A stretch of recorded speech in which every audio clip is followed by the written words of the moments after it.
It's Wisconsin Today. I'm Rob Farrett. And I'm Kate Archer-Kent. Wisconsin has a new state budget plan in place. The budget includes a significant portion covered in a bipartisan deal between Governor Tony Evers and Republican leaders in the legislature. Lawmakers voted to approve the budget yesterday, and Governor Evers signed it with some partial vetoes at 1:30 this morning. We're catching up on what is and isn't included in the budget. Anya Van Wagtendonk is WPR's state capitol reporter. Anya, thanks for being with us.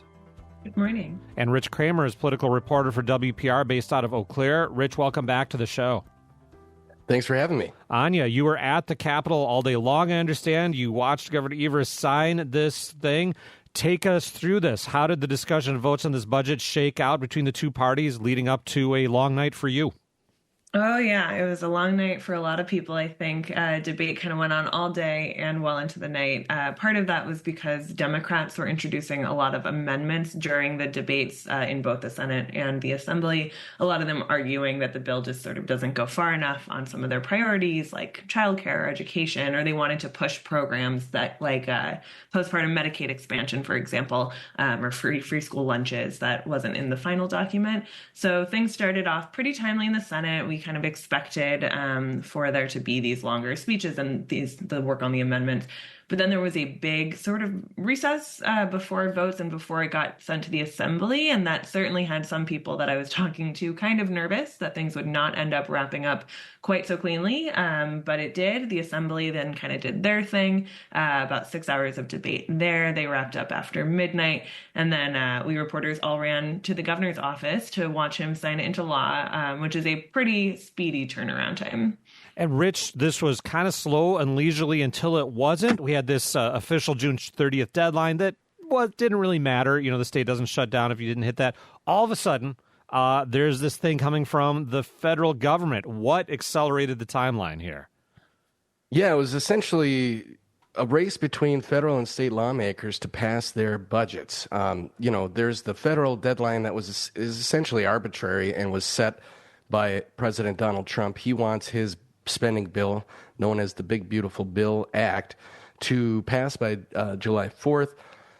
But the hurry in Wisconsin, over the last couple days, had to do with Medicaid funding. And so it boils down to this. Wisconsin has something called a Wisconsin Hospital Assessment. That's a tax on health providers' net patient revenue. So that money is leveraged to get a federal match, and it goes back to reimburse hospitals for treating low-income individuals, and a chunk of that also goes into the state's medical assistance fund, which essentially bolsters Medicaid, what we know as Badger Care. Wisconsin's assessment had been 1.8% since 2009. The budget upped it to 6%. What that means is more money collected can bring in additional federal matching funds. We're talking about an additional $1.2 billion in Medicaid matching funds. The Wisconsin Hospital Association says hospitals in Wisconsin will see around $700 million more each year, and that'll cover about half of their losses. But if Wisconsin didn't pass its budget before the federal lawmakers did and before President Trump signed his bill, we'd be locked in at that 1.8%.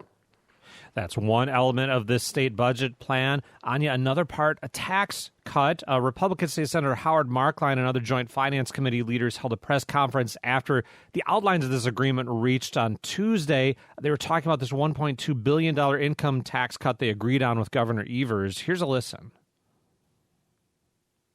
Tax rate is going to be reduced, which is going to have a meaningful impact on a lot of the average hardworking people in the state of Wisconsin. Anya, this was something that had been talked about. It seemed like everybody on both sides of this agreed that there was going to be some kind of significant tax cut in this budget deal.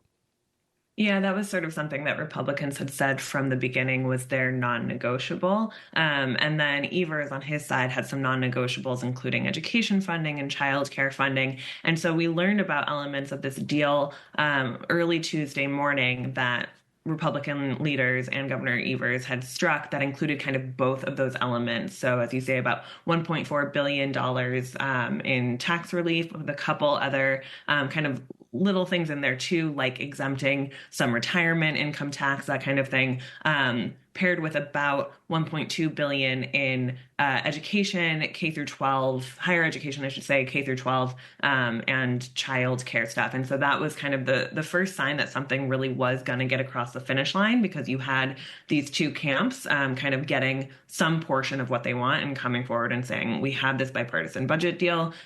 This will be going forward. Rich, people have had their eyes on a point of contention. Universities of Wisconsin funding, the UW system funding. The Board of Regents asked for a $6 million, or for a multi-million-dollar increase. Governor Evers, too.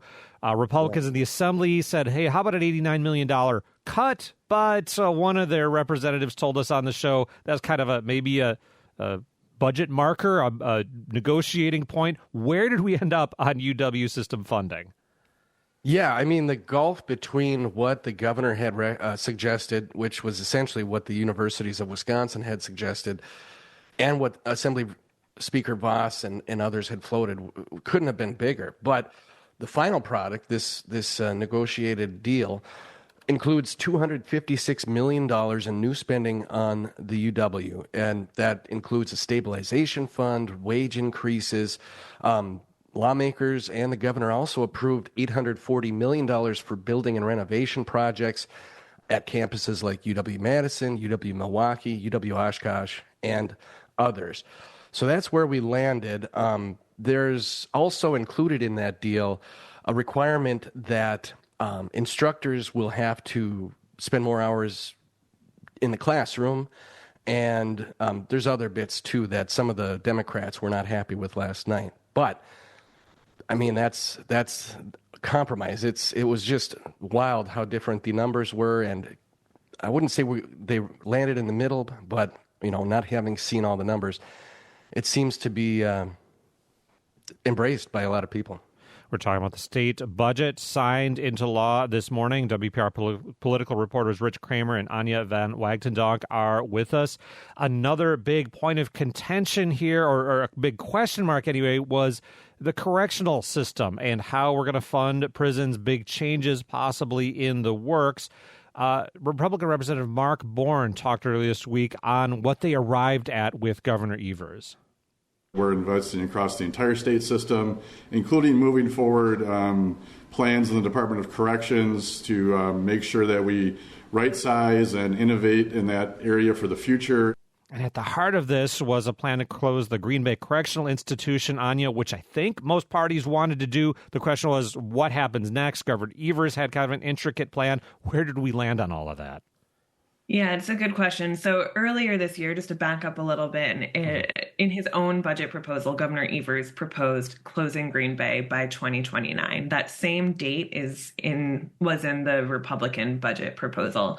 The Evers plan, as you say, was an intricate one. It was a series of dominoes is kind of how it was explained. So they put forward, this place has to close so that this place can absorb these things and be restructured in this way, this very, very step-by-step, multi-tiered, complicated process that would culminate in the closure of Green Bay. And so when Representative Bourne sort of announced that Republicans were putting forward that same idea, it is true that lawmakers on both sides of the aisle support closing the Institute. Actually, the town that the facility is in supports closing it. It's kind of a notorious prison, dangerous conditions. It's quite old. It's quite outdated. But one of the things that happened last night at the signing ceremony, Governor Evers has a partial veto pen, so he can strike words and numbers and things like this.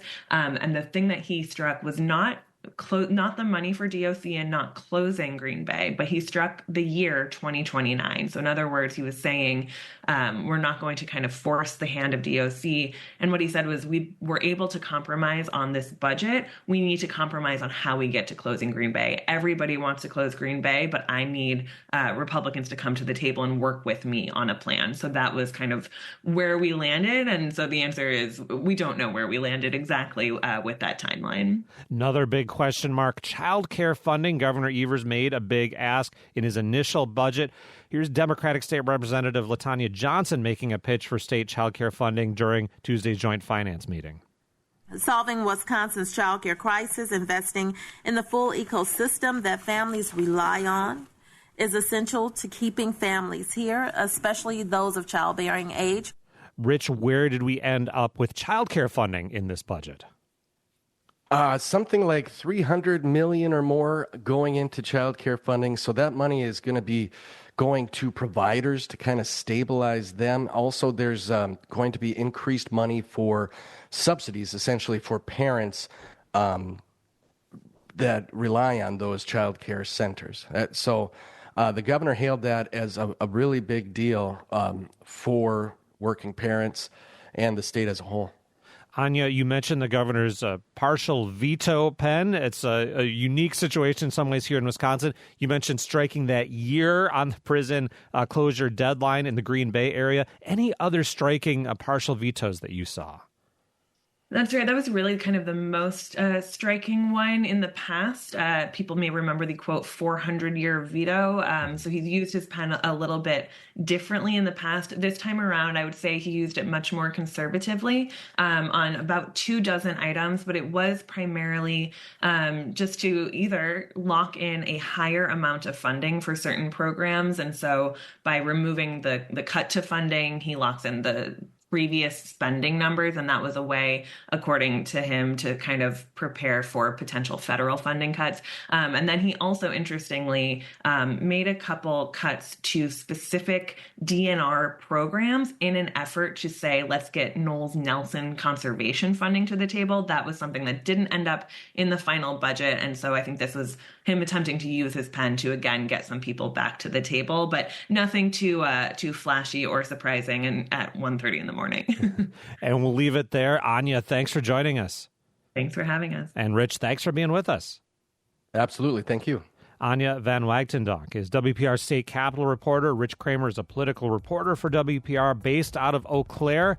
They have been following a speedy day in budget voting and signing. We have a state budget plan now passed yesterday by the state legislature, signed in the wee hours of the morning by Governor Evers. Go to WPR.org for more coverage, more details about what did and didn't make it into that budget plan.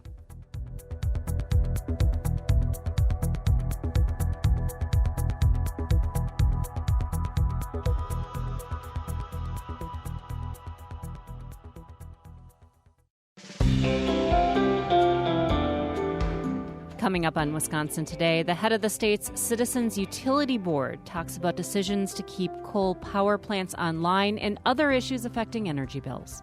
The big challenge now facing Wisconsin and many other states is the development of these data centers that are fueling so much growth in demand for energy. That's next from WPR News.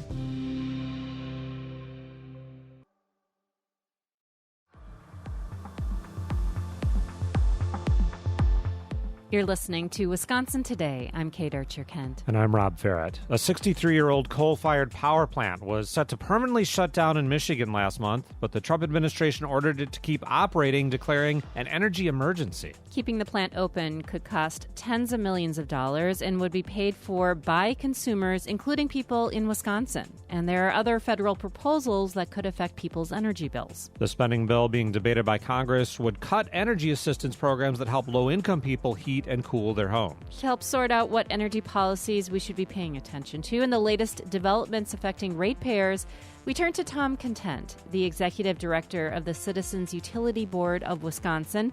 Tom, welcome back to Wisconsin Today. Great to be back with you. Let's start with coal. We Energy's announcing that it will delay the closing of its 2 coal plants at Oak Creek until the end of next year. Those were originally planned to close this year. And the utility saying that, look, these plants are needed to meet energy demand. Are they? Are these plants needed? Well, that's what they're saying. I think there's questions about how much is needed for the growth that is being talked about in the years ahead. It's true that across the Midwest, there are concerns about reliability generally that have led to higher prices in the wholesale market. We've argued that they certainly they approved a new natural gas plant to replace this, and that won't come on in line as fast as early next year. But it seems as though there are concerns about the summer months of 2026 in terms of reliability, but that across the region. I don't know that it's more of a Wisconsin situation or more of a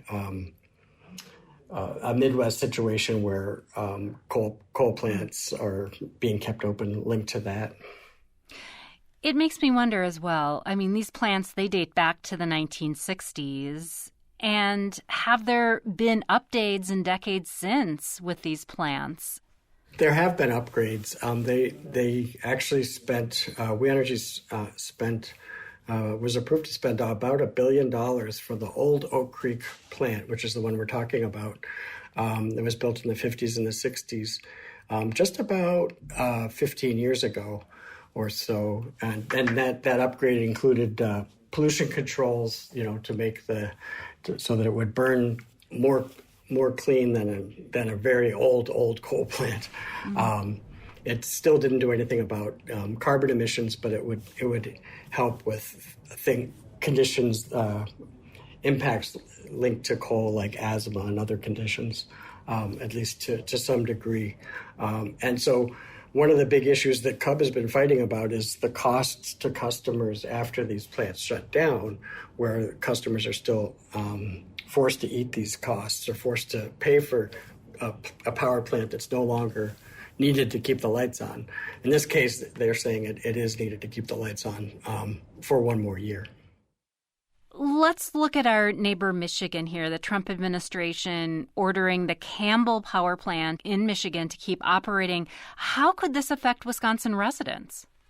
Well, it's a couple ways. The first and foremost issue is that they're actually, the utility that's being required to keep the plant open is asking that everybody in Wisconsin, as well as other Midwest states, have to pay the costs of keeping that plant open. There's no firm estimate for how much it would cost, but the one estimate that's out there is about $100 million in costs. And they're experiencing, over at Consumers Energy in Michigan, they're experiencing these costs because they had pretty much used up their supply of coal for that plant, so they have to buy coal all over again, and they have to either retain workers who are already about to lose their jobs or hire new workers for that plant. So we're part of a group of consumer advocates and other groups, including Public Citizen, that are challenging at the FERC in Washington, D.C., that these costs should be spread across the upper Midwest, including Wisconsin. And the plant is part of the MISO network, where power is routinely bought and sold on. Meanwhile, we're hearing from the Trump administration that the Michigan plant needs to stay open because there's a national energy emergency. Do you think we're facing an energy crisis now? I don't think so. There's not an imminent crisis, and in the case of keeping that coal plant open, it's actually kind of landlocked or waterlocked, if you will, because of Michigan's status of being having three Great Lakes on its side, and so the transmission system is not robust in that area, or robust enough for the Campbell plant's power to really move into the rest of the region, And the Midwest grid operator had actually allowed this plant to shut down. It was proposed by Consumers Energy, and it was approved by the group. It's called MISO, but it's the group that basically is responsible for making sure the system's reliable. And so they didn't think there was an emergency when that plant was planning to shut down.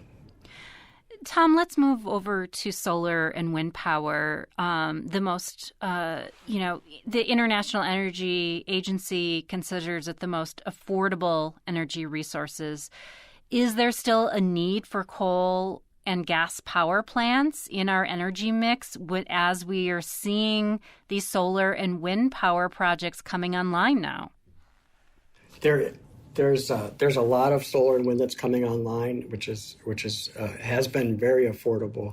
And the big challenge now facing Wisconsin and many other states is the development of these data centers that are fueling so much growth in demand for energy.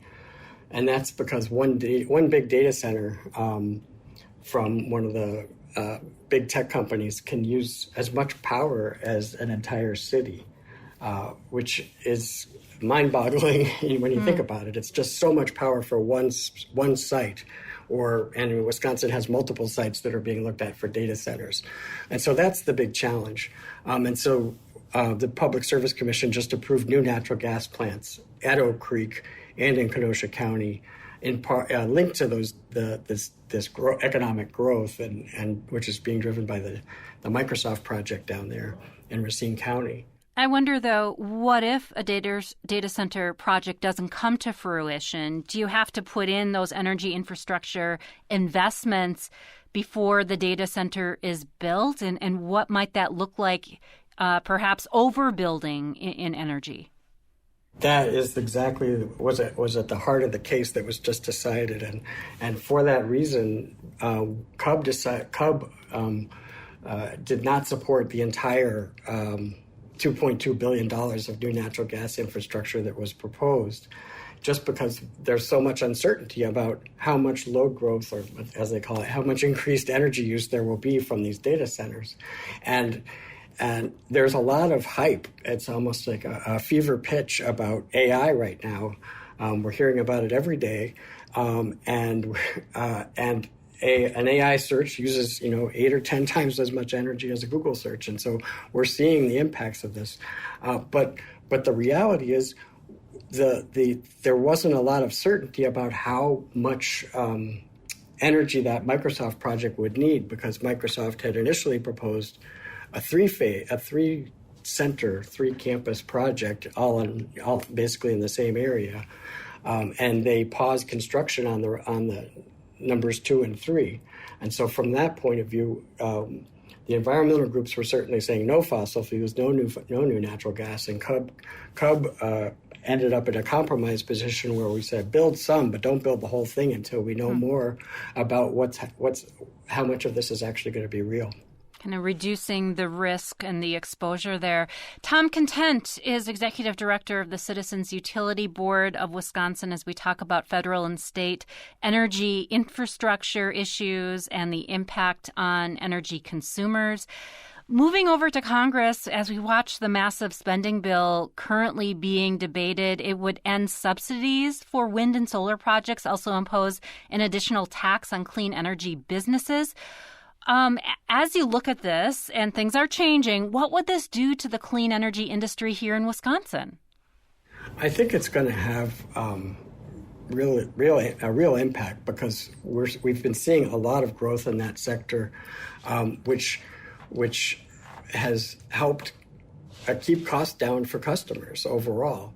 And so it's a real concern, and we don't know what will come out of the end of this process, but both the House and Senate versions are much more restrictive on wind and solar than certainly and in fact a lot of the clean energy tax credits are being rolled back as part of the whole tax cut, keeping the tax cuts from 2018 in place.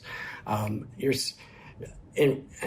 it could actually end up with an impact for Wisconsinites through the state Focus on Energy program. Right now, there are programs available for homeowners around the state to actually add solar or do other things that are efficient in terms of adding insulation, doing air sealing at your house, doing energy or electrified appliances, such as heat pumps. There are so many all these incentives that for now are in place, but they were going to be in place initially for 7 years or more.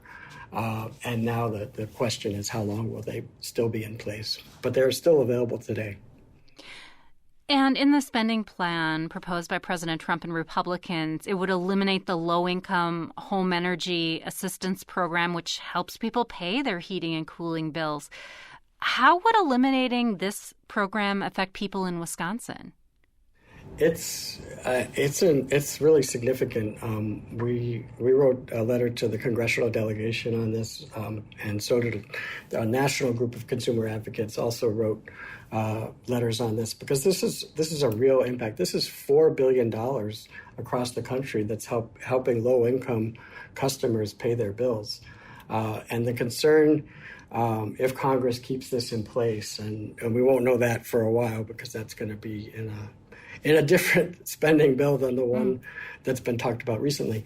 But it's for starting in October, there may be no money instead of $4 billion. And just to put some numbers on it, for Wisconsin, about 260,000 households benefited from that in the last year or so. Through energy assistance and a different form called crisis assistance within that, it's really sizable. There is a supplemental assistance program that Wisconsin has that would still be in place, but at a time when utility bills have been rising much faster than inflation across the state, and are proposed to keep rising across the state. It really is putting a lot of pressure on people who are already struggling to make ends meet and could face the threat of shutoff. You mentioned rising utility bills, and one of the roles of your organization, Citizens Utility Board, is to advocate for customers on utility rates when they're set by the Public Service Commission. What rate cases should we be aware of right now and taking a look at? Yeah, so basically last year the rates were decided for generally the eastern part of the state, We Energies and Wisconsin Public Service. And so what's before the PSC this year are the other three big utilities. That's Xcel Energy in western and northern Wisconsin, Alliant Energy, which is based in Madison and serves southwest Wisconsin as well as other parts of the state, and Madison Gas and Electric. And together, all three of them are proposing about $450 million in higher costs that would take effect in January on both electric and natural gas costs. So it's pretty sizable, and for residential customers, over 2 years, it would be at the low end, 10% is the proposed increase for Madison Gas and Electric, and then the other two are in the teens or even higher in terms of the impact on residential customers over the next 2 years. And so we hope that people will pay attention to these cases. We have information about them on our website, cubwi.org, on our active cases page, so that people can know when the public hearings are going to be. Right now, they haven't been scheduled, but those would likely be in September or October. What do the utilities say about their need to raise rates? And then, what impact does that have on their profit rates and their bottom line?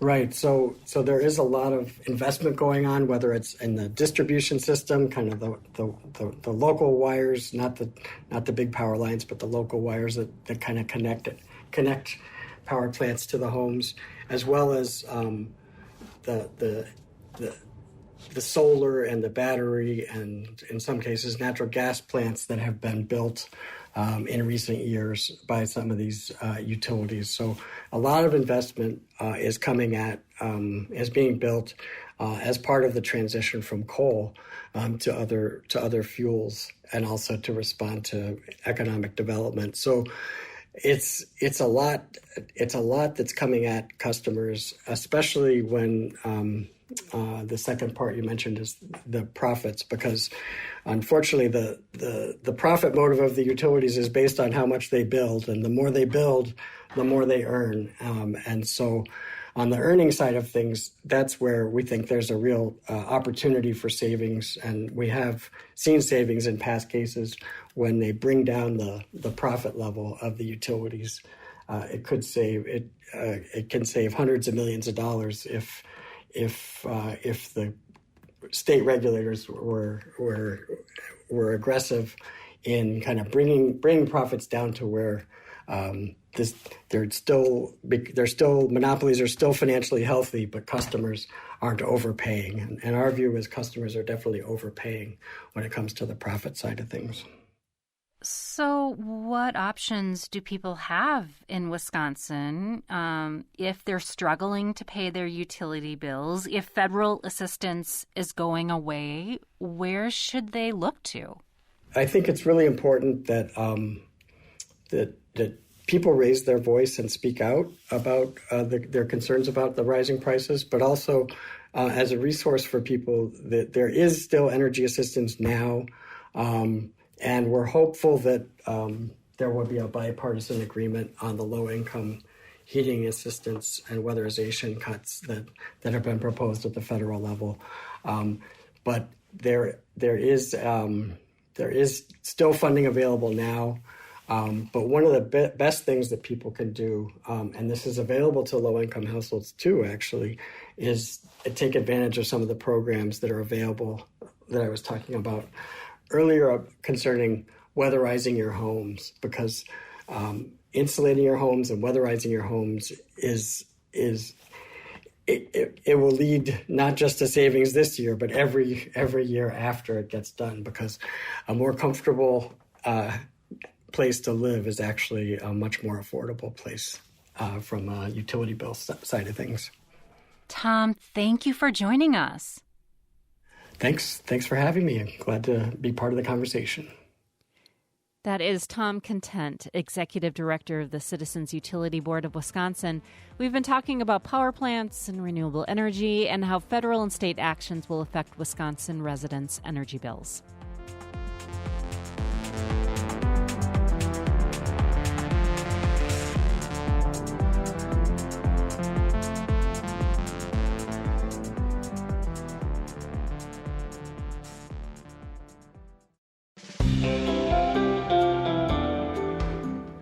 Coming up, a new book shares the story of the award-winning cheese producers of Wisconsin's Driftless region. We have exceptional cheese, number one. Number two, we live and create in the Driftless region. It's very special to us that live there and the products that are produced and the makers that make. That's next here on Wisconsin Today.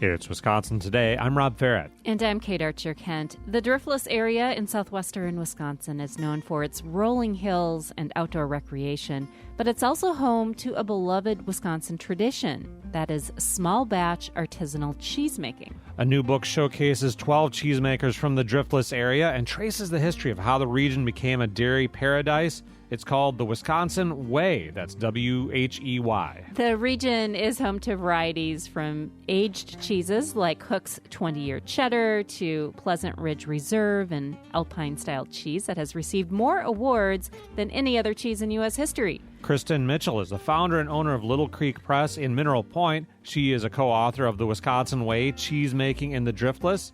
And Joe Burns is co-owner of Brunkow Cheese in Darlington. He's one of the featured cheesemakers in the book. Joe, welcome to Wisconsin Today. Yeah, thanks for having me. And Kristen, thanks for being with us. My pleasure. Okay, people around the country, around the world may think, okay, Wisconsin equals cheese. True, in many ways. The Driftless area, though, Kristen, let's start with you. What is it that was inspiring enough about the cheese scene to say, hey, we need a book about this? Well, we have exceptional cheese. Number one. Number two, we live and create in the Driftless region. It's very special to us that live there, the people that live there, and the products that are produced and the makers that make. So it just seemed like an appropriate way to showcase and honor a specific food that is being created to increase the visibility of the foodscape in the Driftless region. And Joe, I see there's different people profiled in the book. You are one of them. And everybody in the cheese scene seems to come from a different background. Can you give us your origin story? Yeah, mine's probably quite different than most of the others. I grew up in Nebraska, not Wisconsin, so I did not grow up, dad cheesemaker and following his footsteps or anything like that. I went from Nebraska to Chicago after college and was in the wine business for a few years. And long story short, kind of stumbled upon some cheese, appreciation in that field, and noticed that there was kind of a lack of Wisconsin cheesemakers at Chicago farmers markets. So hooked up with some people at the Milk Marketing Board, which kind of led me to Brunkow. And honestly, coming to visit them for the first time is the first time I actually saw the Driftless region. And it was really just the whole landscape that kind of captured me and made me want to dive right in, and kind of snowballed from there and became immersed in the world of cheese here. Yeah, you didn't grow up with cheese in your veins, but you end up now a co-owner there. What was the learning curve like? What did it take to become a cheesemaker yourself? Well, it's kind of crazy. Before I started making cheese, I started helping them sell it. And I saw some products that I thought would do well in Chicago that weren't being made here. Some more artisanal stuff rather than just kind of the specialty and commodity. And I don't know, they're just, it's rural Fayette, salt of the earth people. An outsider like me comes in and says, hey, maybe we should try to make these products and maybe I'll give it a try. And you'd think anyone else would be like, we've been doing this for 100 years. We don't really need your input. But they just said, let's try it, jump on in. And it was just trial by error, just learning by following their lead and trying to come up with some new stuff. And it after a lot of failure, it finally worked. And Kristen, this seems like a running theme among many of the cheesemakers. Yes, they're using time-honored methods in some cases, but there's also a lot of willingness to innovate, collaborate with the university. Can you talk about that spirit of, hey, yeah, we are willing to try something new and different, or maybe bring back something old and different? I think part of it is the culture of the Midwest, right? We for the most part, we want to support each other. We want to help each other succeed. I think that's a significant part of it. But I think there's this very significant collaborative, cooperative effort that we really saw meeting with all of the cheesemakers. They are the biggest champions of each other. You would think in an industry where it is making one product relatively consistently that there would be some people being upset with each other because other people are stepping on their toes or trying to learn something. It is not that at all. So I think that was one of the beautiful things about creating the book, because it kind of mimics what we because there's 3 collaborators of this book project, and we all felt the same way. How can we all help each other succeed? And if we can help each other succeed, how can we take that another step further? So I think a part of it is just the culture of the Midwest and specifically the Driftless region. And Joe, I got that impression reading the book. It isn't like, hey, we're a bunch of cheesemakers in the same area and we're all in this bitter competition. It seems like this is a scene, like a music scene almost. Can you talk about that spirit? Yeah. I think this Driftless area, the southwest part of Wisconsin, I think it's always been progressive agriculture. So you have cheesemakers in the same spirit, trying new things, seeing what's being done in Europe and trying to make our own versions of it. And then, it's all small batch, artisanal style cheesemaking that's mostly in the book. And you just can't make that by the semi-load. So you don't really think of the competition thing of it, because it's not a commodity. So even if I wanted to make a billion pounds of the cheese I just can't. I make it by hand. So it's something that if you have a passion for that type of cheese, you're going to make it, whether you can make it, in large vats or small vats. And I think a lot of us in this area just come from that background of more of the smaller craft of it than the, commodity style that, there's room for that too. Of course, There's big factories for that, but there's also room for us small guys, and we're really not big enough to compete with each other.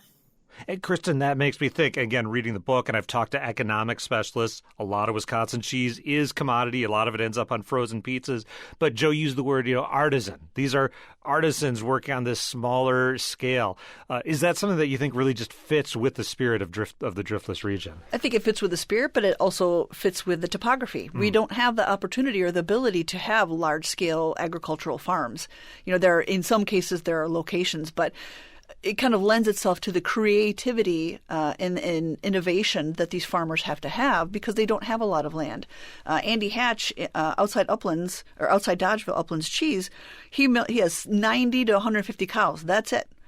So he's figured out a way to create opportunity with the land that he has, which is not a lot, and a lot of these are hillsides. So I think it's creativity, but I think it's just the topography as well.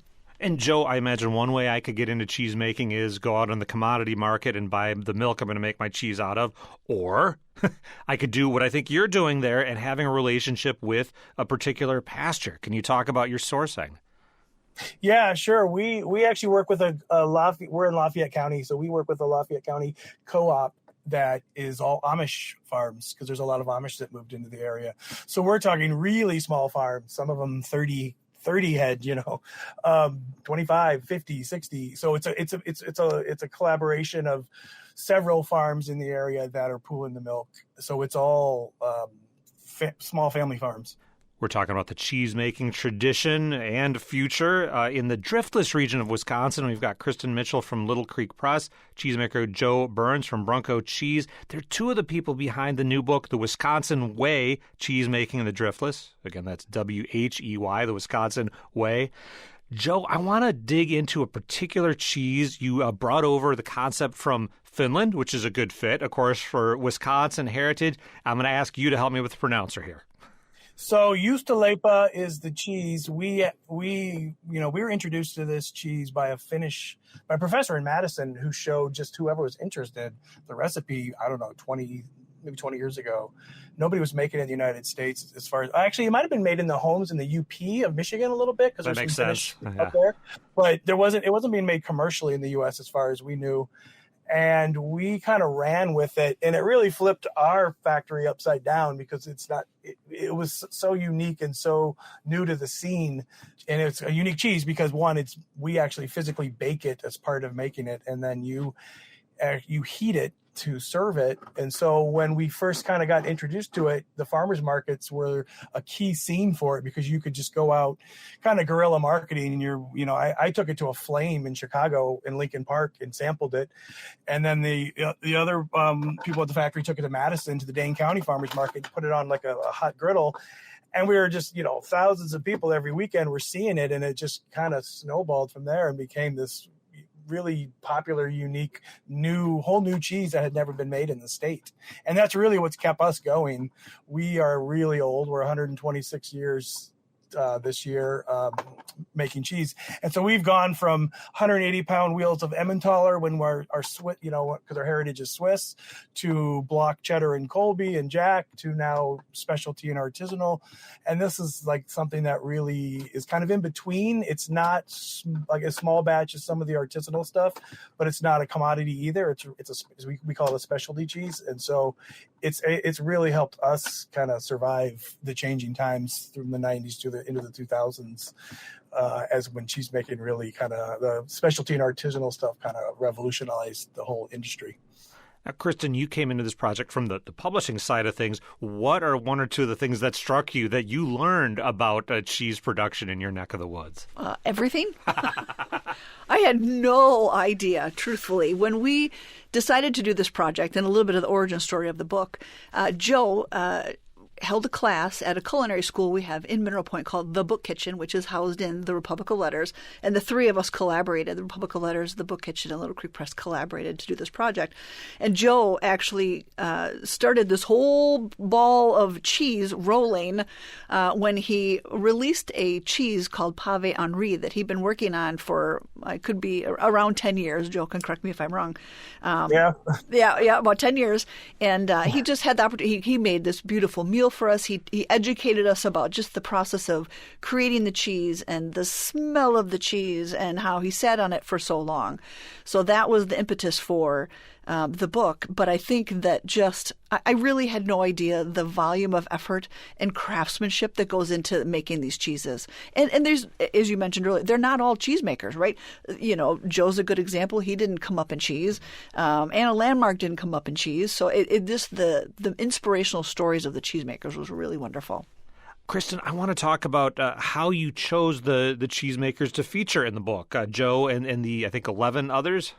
I actually, Joe chose them all. Okay. So we charged Joe with that right in the beginning. The only one that was kind of a one-off was there is an affinage featured in the book as well. So it's 12 cheesemakers and an affinage, an affineur who ages the cheese. So I think that's a better question for Joe. Plus, I have to say it's really good for us because when people call me, which they have, and ask me why so-and-so cheesemaker's not in the book, I can just blame Joe. Excellent. So, Joe, it must have been tough to narrow this down. It was. And, when we were kind of early starting, there was some talk about, maybe we would do more than one volume because there's enough to fill more than one book. So I just, at the time, just thought, I just said, how about 12?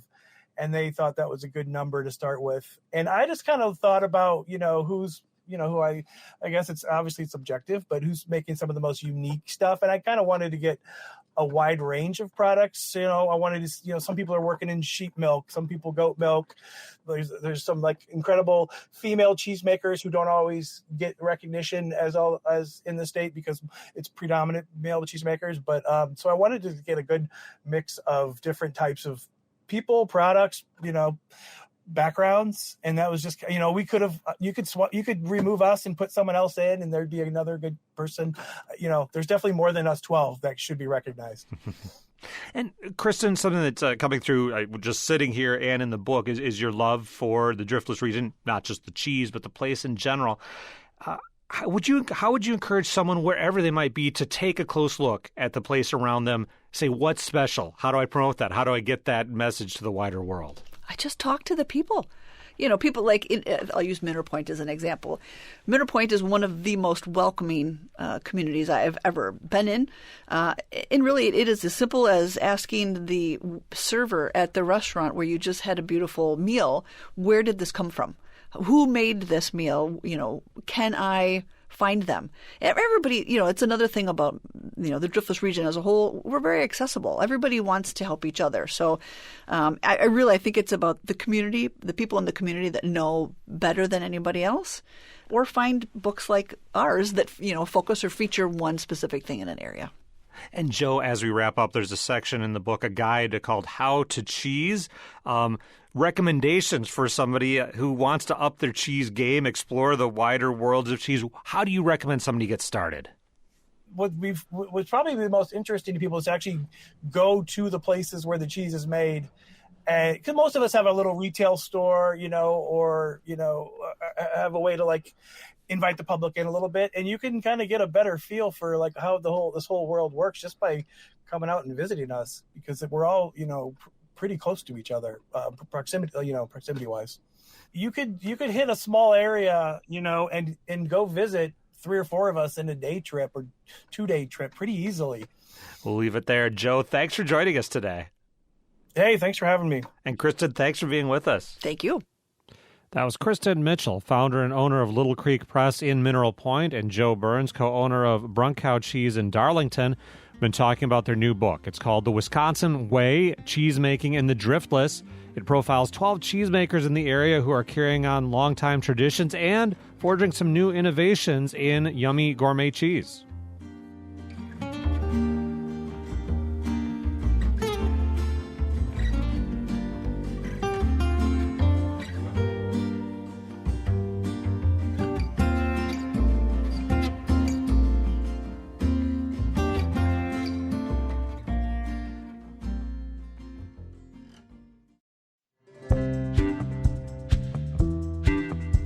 We talked about the Farm Bill yesterday with an ag policy reporter and provisions that are in the big spending and tax package in Congress. We asked you how the Farm Bill affects your life. Fifth-generation farmer Kirsten and Cameron wrote in to say, I'm concerned about small family farms and the safety nets we use to keep farming. One very important need is affordable health care. My family is able to purchase health insurance on healthcare.gov through the Affordable Care Act. Kirsten goes on to say, if we don't have affordable health insurance, where does that leave us? Do we use a free clinic? Will free clinics be overwhelmed? Also, rural care options will be more limited. Kirsten ends with this. Elected leaders are very much failing us when we very much need them. Share your story about how these policies affect your life. Email wisconsintoday@wpr.org, or you could call or text. The number is 888-642-0232.